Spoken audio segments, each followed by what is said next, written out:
कल्याण पश्चिमेतील बिर्ला महाविद्यालय परिसरात पालिकेच्या अतिक्रमण नियंत्रण पथकाने मोठी कारवाई करत बेकायदा नुक्कल हॉटेल, व्यापारी गाळे आणि टपऱ्यांवर जेसीबीच्या सहाय्याने हातोडा चालवला।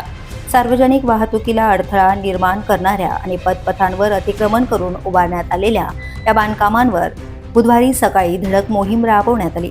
मुंबई मुरबाड माळशेजघाट मार्गावरील ही परिसर नेहमीच वर्दळीचा मानला जातो। बिर्ला महाविद्यालय, शाळा आणि वाढते नागरीकरण यामुळे येथे विद्यार्थी, पालक आणि नागरिकांची मोठी गर्दी असते।